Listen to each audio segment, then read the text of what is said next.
let us now open it up for any questions. Please, questions from out of the practice. Some things are best left for one-on-one, just the two of us. But many questions are not just your question. And by opening up and sharing it here together with the others, they may also benefit from the question and the response. And again, it's not just for me to speak, but anyone with direct experience should be free to speak up from out of that experience. But again, the question or concern should be a practical one, a real one about the actual practice, not theoretical, speculative concerns.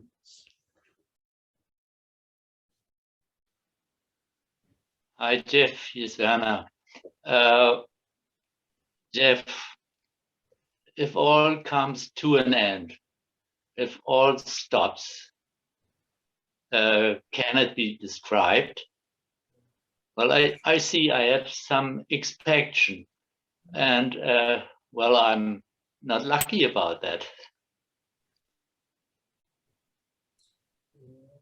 You're quite right. It is not easy at all to describe. It's very easy to misunderstand.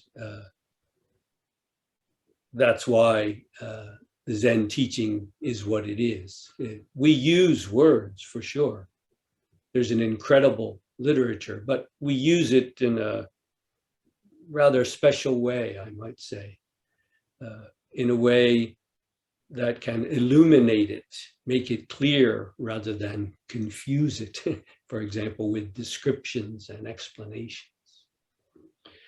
In a word, I would say, when everything, all the activities of the mind, what we think of as hearing, smelling, tasting, touching, feeling, sensation itself, and of course, the mind, which, by the way, includes emotions and the will as well. So the whole thing, everything that we consider as me or my experience through sustained zazen. Doesn't have to be, actually, it can happen spontaneously, but the best way is through a sustained practice so that it can be complete and total and integrated. When all of it actually comes to a halt, a stop, it freezes in a very good way. There's no going out looking for things, expecting, I believe you mentioned that, still having some expectation, no expecting, no bringing things in and no going out either. Completely settled. What happens? What happens?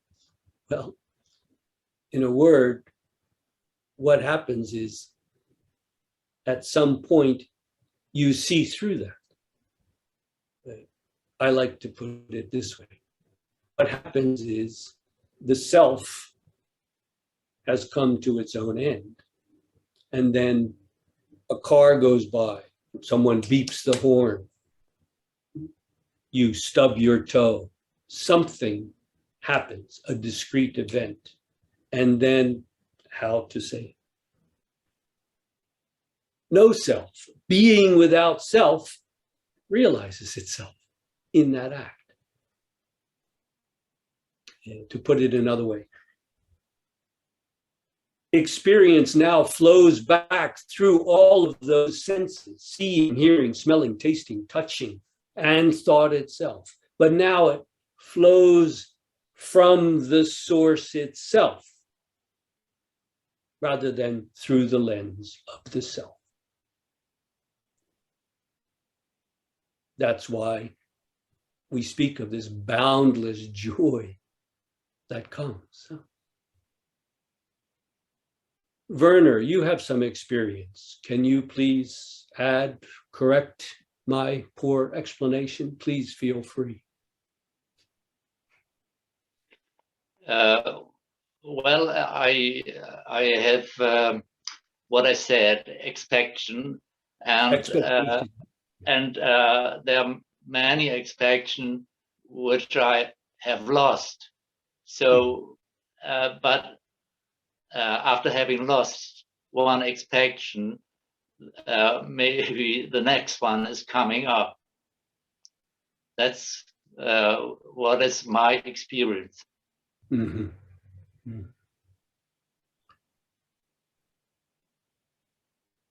You can already see, can't you, that the expectation, expecting something, that's what you mean, right? Yeah, yeah, Expecting something. It's very true. You drop that, oh, that's just an illusion. I'm expecting some kind of an experience. That itself is just another story I'm creating. That's not what awakening is. Drop that one. And then another one comes. It can be endless in that way, huh? yeah. And endless, dropping one and then picking up another. But as you go through the practice, you start to see, don't you, the function of expecting intention itself is flawed. It has its place in daily life, right? If I didn't plan and expect things, I wouldn't be here on time for the Dharma talk. So in our daily life, these things have their place. But in the fundamental practice, and when I say that, I mean reality, what is real, we don't need to expect a thing, do we? It's once you see what's here, how could you need to? What is there to expect? It's like the whole universe is at your feet, and you're saying, "Yeah, but I'd like a Frankfurter to go along with that." The whole universe is here at your feet. It's unmistakable. What is there to expect? But until you really see that, yes, the mind will go in that same pattern, won't it? Huh? One expectation dropped, another one picked up. That one dropped. So Zen does not go that way. It sees clearly the endless repetition. It in itself is a symptom of the dis-ease, isn't it? Mm. Right? You see, the mind hasn't fully come to a stop. Yeah. If it did, that wouldn't be possible. There wouldn't be another expectation. That's why the practice must be thoroughgoing. When it really stops and we really see what is here, expectation has done its role in this life. There is no more need. You've touched this, haven't you, Vern? Yeah. Yeah, and that is part of the frustration, seeing what is going on. Simply apply yourself to the immediate practice. Because what you just said is another expectation, isn't it? Mm-hmm. Yes. Right. You're frustrated because you want it to be another way. Well, it is that way. But to really see it, to embody that fact, the whole function of expectation must be let go, not just the present thing that you expect. That's just leaving room for another one. You see, that's why the mind itself must come to its own end, not just a matter of realizing this expectation is false. Get rid of it. You're just making room for another one. You see, huh? You see, it's got to be thoroughgoing right here and now. Werner, there is nothing you need to expect.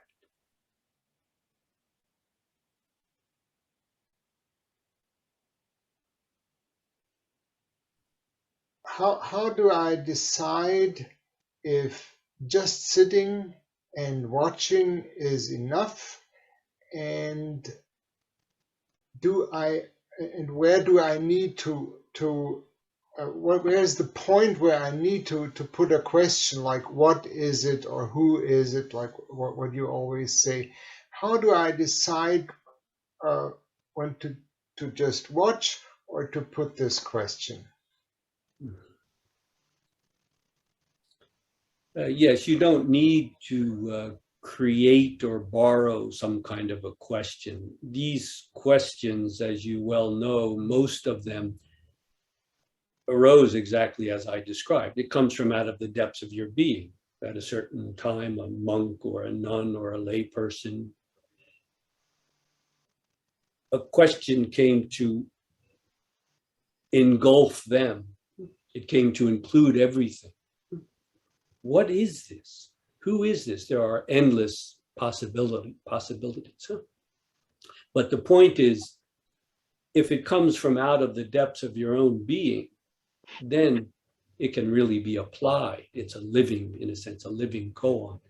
A koan from the outside, so to speak, a given koan, we have to borrow the word, cement ourselves to it. So for example, the original mind or original face koan, that can work. It can be effective. It has worked for probably thousands and thousands of people over the centuries.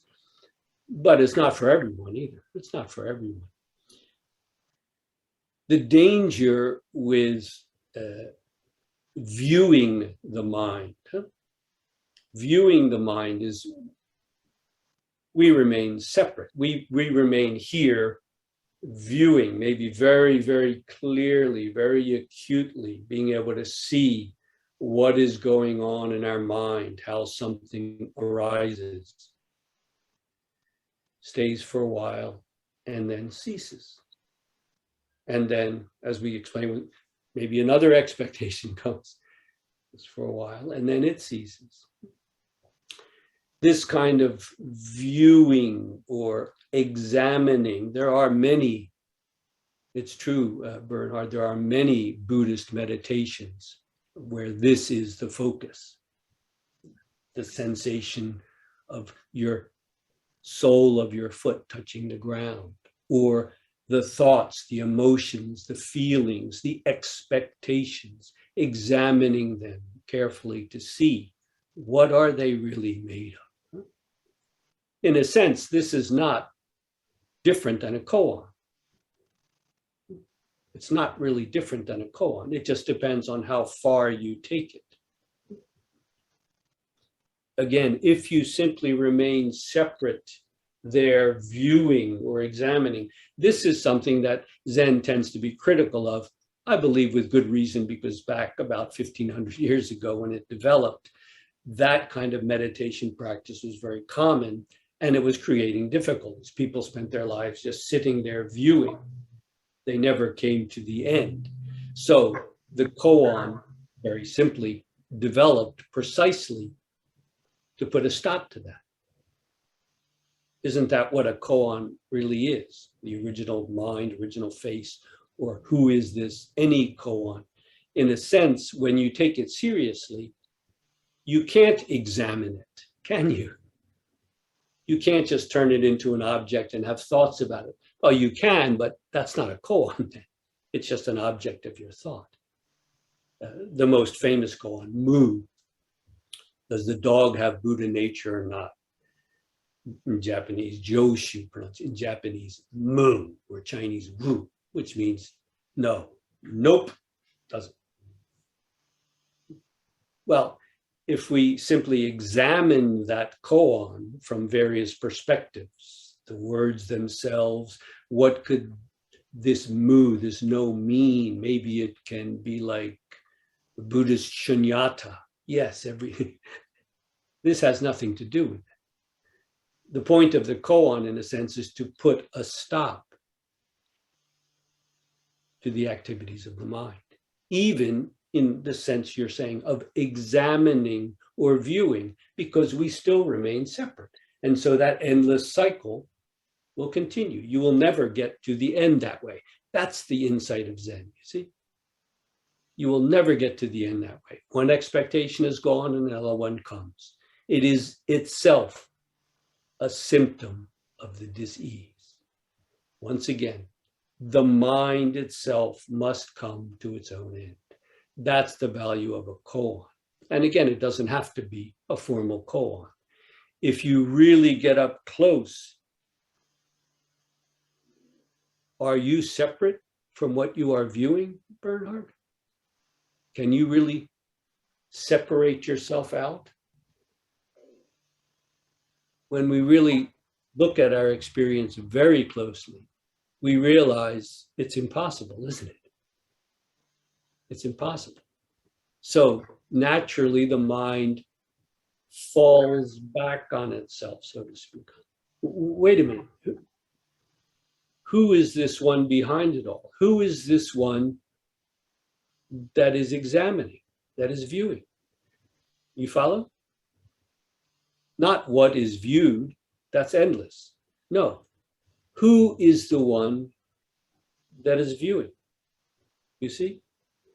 In a sense, we could say the mind turns back on the source of itself. This is the value of a koan. Although, again, it's not for everyone. And it's true, we don't need to create some kind of an artificial question or problem. Find it underfoot. And again, as I said, the sitting itself can be enough if we take it all the way. That is the koan. It doesn't have to be articulated, spoken of in words. The sitting itself can be that. The breathing itself can be that. Does this help, Bernhard, or would you like to say anything else? No, this was quite a marvelous explanation, really. Thank you very much. Some minutes ago, you said we have to do the work of stopping. And when sitting in zazen, I sometimes find myself in a kind of struggle. So how can this stopping be done? Can it be done? Because this self sitting here cannot make this activity of stopping. It feels more like if to allow this stopping to happen. But there is sometimes an inner struggle in me. Is there something to do? Can this stopping be done? And then I realize it cannot be done by this person sitting here. It can only be allowed to happen. Can you say something about that? Yeah, Birgit, the real struggle is precisely there. You, as yourself, cannot do it. It's clear, isn't it? Yes. And yet you must. You can't just leave it up to fate. That you know where that will go, right? Yes. That won't work either. It's precisely there that you fall in.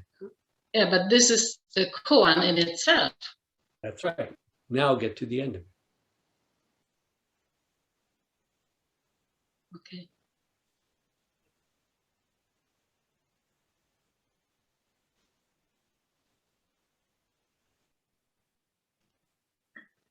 Jeff, it spoke to me when you said it gets up with you, the practice, wherever I go. And with it, also there was a joyful feeling because I could relate, it's, oh, I'm always here. But then it's kind of paradoxical.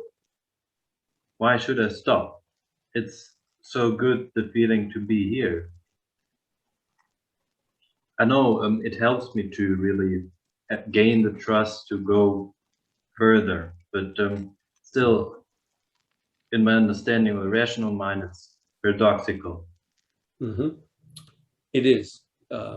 Reality is paradoxical, isn't it? Isn't that what reality is? You know, we try to make it fit our scheme, rational or not, but reality is beyond mere reason, isn't it? I guess. Well, that's something to confirm in your experience. But if we simply try to reduce everything to our reasoning mind, we end up with at most a mere shadow of reality. Again, if I use that word, I'm not talking about some kind of a separate world out there in the clouds or something, but I'm talking about this, without turning it into something. It's wonderful that you have practiced sincerely, humbly enough so that this joy wells up. It's wonderful.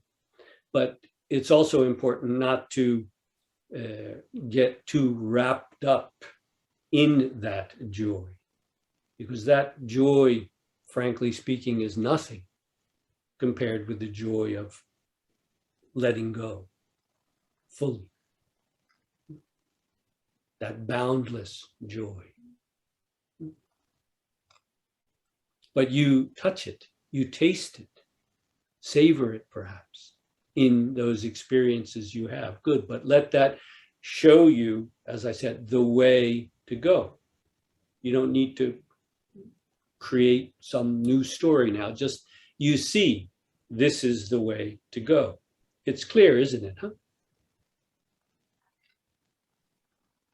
Yes, thank you.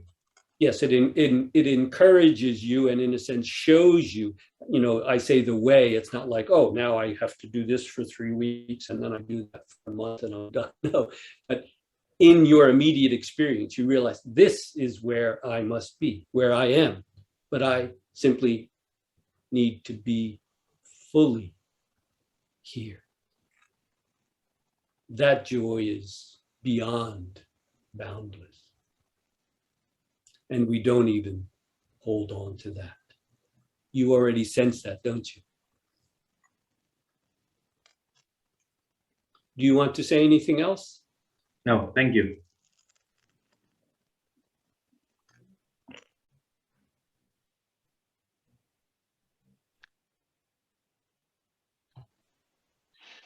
This is Birgit again.